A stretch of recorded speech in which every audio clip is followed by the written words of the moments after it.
tomar contacto con Federico Poli, que es el director ejecutivo del Observatorio PYME, y a quien ya saludo. Federico Enrique, buenas tardes, ¿cómo te va?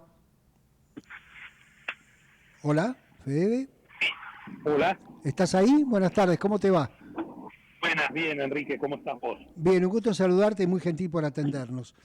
Bueno, No, por por supuesto, favor. vos estás allí como director ejecutivo del Observatorio PYME. Hay tanto para entrarle al tema que voy a intentar seguir algún orden. Bien, Primero es, bueno, que me cuentes la foto de la historia, ¿no? Porque hemos cambiado de régimen. Bueno, quizás sea muy rimbombante decir cambiado de régimen, pero por lo menos hemos iniciado un cambio de régimen a partir de la asunción del gobierno del presidente Milei. Ha habido medidas vinculadas con el comercio internacional, con desregular algunos sectores, bueno, obviamente sigue habiendo la presión impositiva, algunas cosas en el mercado laboral. Sacame una foto de dónde estamos hoy. mira, el título sería 2024, un shock de competitivo muy fuerte sobre las pymes, en el sentido de que se vieron sometidas a un shock eh, muy fuerte, porque los números del 2024, que nosotros acabamos de cerrar el tercer trimestre. Como sabés, hacemos encuestas a 500 empresas, 400 de la industria manufacturera, y a eso me estoy refiriendo, que además tienen significación estadístico sobre el conjunto de las pymes. Lo que nos muestra el cierre del 2024 es una caída muy grande en producción y en empleo, que se ubican dentro de la serie nuestra del 2005 para acá en la segunda más grande caída en producción, que fue 10%, en la pandemia fue 15%, y en empleo fue 6%, y en la crisis del 2009 fue del 7%. Es decir, que este es el panorama del estado de situación de las pymes a fines del 2024, donde lo que vimos a lo largo de todo el año es una mucho mayor caída de la producción que de las ventas. De hecho, las ventas caen nada, caen un 1% en el agregado del 2024.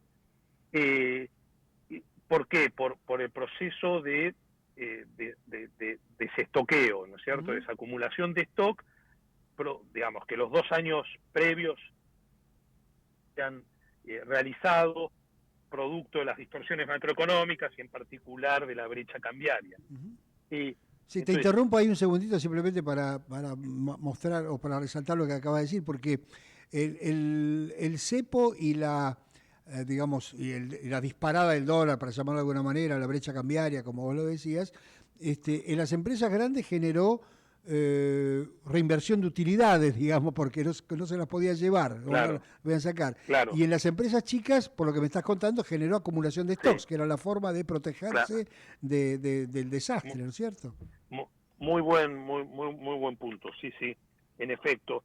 Eso es lo que pasó el año pasado, y a eso se le sumó, digamos, si querés, hacia fin de año, principio de este año, y es el temor hacia adelante, la sustitución de producción local por importaciones, tanto de insumos y bienes intermedios como de productos finales, porque digo, el proceso de apreciación cambiaria como consecuencia no deseada de la estabilización, sumado a la apertura, que ya no es incipiente, sino que abarca al conjunto de la industria manufacturera, más medidas pro importación. Digo, hubo un fuerte proceso de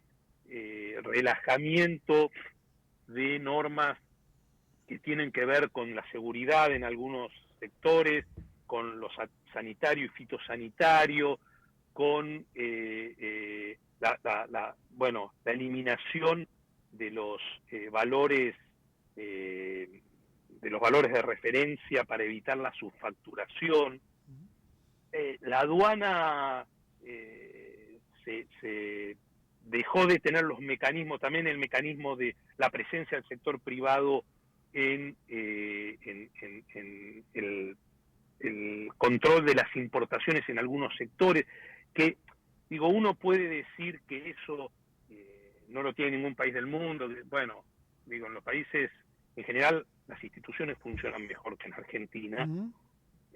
Así que quiero decir que el sector privado esté ahí y diga, no, mira, fíjate esto, a ver si corresponde a la partida en la que está, fíjate si los precios de referencia, es algo muy básico, es tomar los menores precios de los costos de producción y decir, bueno, un producto no puede entrar a menos de esto, porque si no es que está subfacturado o subsidiado, pero bueno, todo ese combo, que son muchas medidas que se tomaron en términos de facilitación de la importación, sumado al esquema de apreciación cambiaria y de algunas reducciones de impuestos sobre importaciones que no fueron acompasadas por iguales incentivos a la producción local. Quiero decir, no bajaste impuestos a la producción local.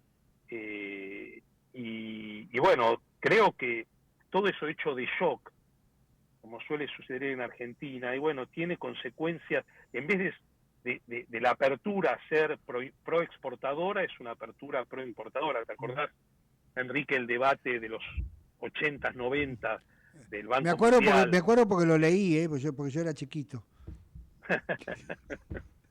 Sí. Bueno, es eso un poco el punto que hago, ¿viste? Digo, la Argentina se tiene que integrar al mundo, obviamente, digo, somos una de las economías menos integradas al mundo. Ahora, esa integración al mundo tiene que ser una integración, ¿viste? Entiendo, planificada, digamos, con reglas de juego que también beneficien, digamos, que pongan en condiciones a la producción local de competir de igual a igual con las importaciones, ¿viste? Y en ese sentido, te agrego, el acuerdo Unión Europea-Mercosur era bueno porque te daba eso, te daba un marco de apertura acordado con los sectores, programadas las aperturas en los sectores donde cada una de las regiones pensaba que tenía que amoldarse a nuevas condiciones de competitividad con oferta importada del otro lado. ¿Viste? Es eso lo que Argentina necesita, no estos bandazos de ¿viste? Una apertura así de un día para el otro, donde destruís capacidades productivas de empresarios que, si les das tiempo por ahí, ¿viste? Dicen, bueno, a ver, me van a entrar estos productos, van a ser competitivos, yo me tengo que asociar con alguien, tengo que invertir. Bueno, digo, en un país donde no hay crédito para invertir, donde los costos de logística son los más altos del mundo, donde la carga impositiva en los últimos 20 años, ¿viste? Te la duplicaron. Entonces, este es un poco el escenario que estamos viendo, Enrique. Sí, de todas maneras, no saco de todas maneras, lo que sí me concederás, diría acá alguien representando al gobierno, que el régimen de CIRA y de permisos y lo voy a decir yo, no te tengo por qué meter en esto, de corrupción que regía en el gobierno anterior, también generaba un esquema de costos y de trabas a la importación fenomenal, ¿no es cierto? No, total. A ver, yo quiero ser claro y no lo estoy diciendo engañosamente. Digo, obviamente que esos eran anormalidades de nuestro sistema económico y eran un problema para la producción. No. Digo, eso está fuera de discusión. Lo que planteo, si querés, tiene que ver con cómo haces virtuosa la regularización de eso y sin desatender, digo, por un lado, de nuevo, dando tiempos para que enfrentar una apertura y sobre todo, te digo, yo creo que la apreciación cambiaria es, digamos, desde el punto de vista de los precios relativos para el sector transable es determinante. Entonces, si a la apreciación le sumás una apertura hecha sobre ese esquema de precios relativos, y no hay ninguna planificación, y viste, hoy las cámaras y los empresarios pymes y las cámaras asociadas a la UIA y demás están en alerta sobre el grado de subfacturación y de contrabando de nuevo, ¿viste? Entonces, es ese combo que me parece que no es virtuoso. Y por eso te decía lo de la apertura importadora, la apertura exportadora. Digo, Correcto. uno tiene que bajar impuestos, bajar aranceles y facilitar la importación para poder ser más competitivo y poder exportar y demás. Las exportaciones están estancadas, digo.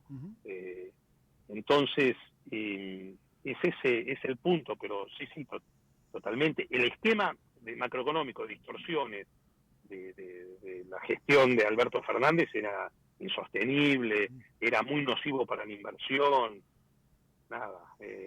Quiero decir, en realidad, si había inversión era por los malos motivos, por esto claro. decimos que estabas dolarizando tela, entonces comprabas maquinaria, pero no... Y lo otro que también es cierto, a ver, que en un esquema de normalización había muchas unidades productivas que no iban a sobrevivir porque fueron creadas al amparo de este proteccionismo, digamos, horizontal, sin ninguna razonabilidad, que tenía que ver más con la escasez de dólares que con una política planificada. Digo, eso también es cierto. Ahora, lo que no podés, digamos, lo que no deberías permitir es que destruir capacidades instaladas de empresas que en condiciones normales serían competitivas. Clarísimo. Federico, bueno, vos mencionaste, le sacás la foto al 2024, tenés una fuerte caída de producción y de empleo y una caída mucho menor o casi ninguna caída en el caso de las ventas. Y podríamos atribuirlo entre nosotros al hecho de que los años previos, como vos contabas muy bien, claro, hubo una producción para estoquearse y que ese stock se fue desagotando y hasta que no se desagotara, la producción no iba a reaccionar.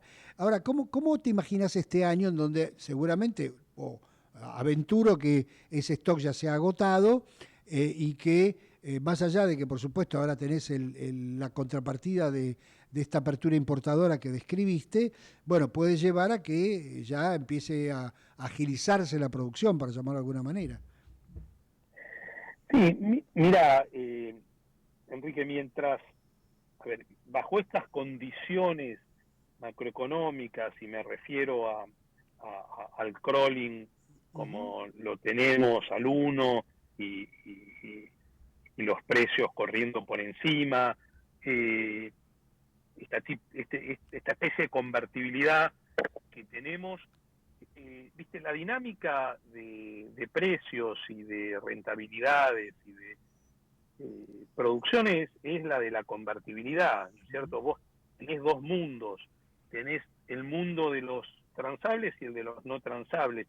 Digo, ahí la mayor demanda que está habiendo y que uno espera que se consolide,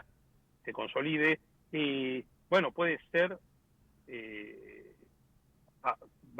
hace que los no transables tengan una dinámica de precio y puedan dar aumentos de sueldos para evitar la pérdida de poder adquisitivo por la inflación y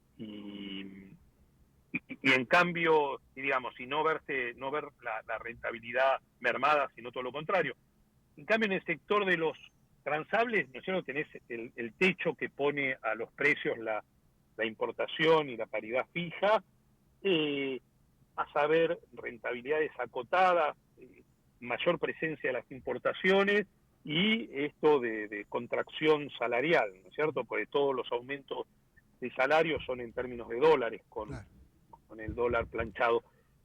Ahora bien, también lo que, digamos, a nivel de las empresas las empresas tienen una una estrategia defensiva frente a este escenario y empiezan a importar. Digo, y esto es lo que te decía que se ve y que cuando preguntamos sobre el año que viene qué esperan de sustituir insumos o bienes intermedios nacionales por importados o productos finales, eso creció. El número de empresas que te dicen que lo harán crece significativamente respecto de la que lo hizo el año pasado. Digo, o sea, el año que viene, cuando decís el año que viene, es este año, digamos. Sí. 2025, el año en curso. Claro. Entonces, las señales de precios van por ahí, ¿viste? Digo, quiere decir, a nivel de empresas, podés tener empresas que justamente que parte de la rentabilidad la recuperen importando. Pero te digo, casos de las grandes empresas, digo, si hablás con las automotrices, o hablás con los autopartes y demás, le está haciendo muy difícil las casas, las filiales de Argentina, explicar por qué van a producir acá y no importan de Brasil. Porque la rentabilidad de las unidades es mucho mayor. Que entonces, viste, ahí tenés al tipo, al gerente de producción, a los tipos que priorizan eso, diciendo no, sigamos produciendo acá, y a los tipos de comercialización dejá de producir acá, importemos. Pero, y estamos hablando de empresas que producen que no se puede decir que tengan ineficiencia, nada, digo, producen con estándares internacionales en todos los lugares, con las mismas las mismas características y demás.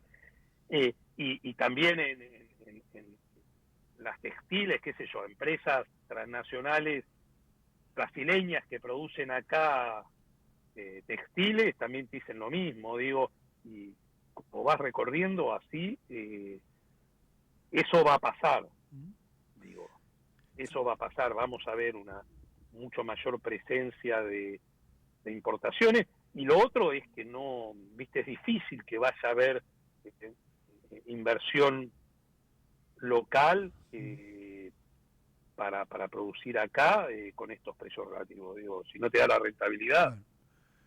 Está claro. Veremos ahora que si efectivamente el viernes se firma el acuerdo con el fondo, si tiene alguna condicionalidad para atacar este tema, pero no nos adelantemos. Federico, la última. Dejando de lado los impuestos, que es lo que surge más evidentemente, lo que se revela más fácil. Si yo te tuviera o si te llama el presidente y te dice, bueno, ¿por dónde empezamos para ayudar, para solucionar este problema, dado que sin tocar los impuestos para no afectar el tema fiscal inmediatamente? ¿Podrías hacer una pequeña lista? Mirá, sin duda, sí le diría, bueno, sé que hoy no tenés excedente fiscal, pero si lo tenés, usalo a la cabalo, ¿no es cierto? ¿Te acordás? Sí, sí. Todo el teatro, el teatro Coliseo, ¿cuál era? No, bueno, era el Cervantes, si no recuerdo mal. El Cervantes. Sí. Cervantes, Lo recuerdo porque ahí me pegaron cuando estaba entrando. ¿En serio? Sí, había una manifestación de no sé qué, creo que era, ¿cómo se llamaba esta jubilada lamentablemente fallecida? Sí.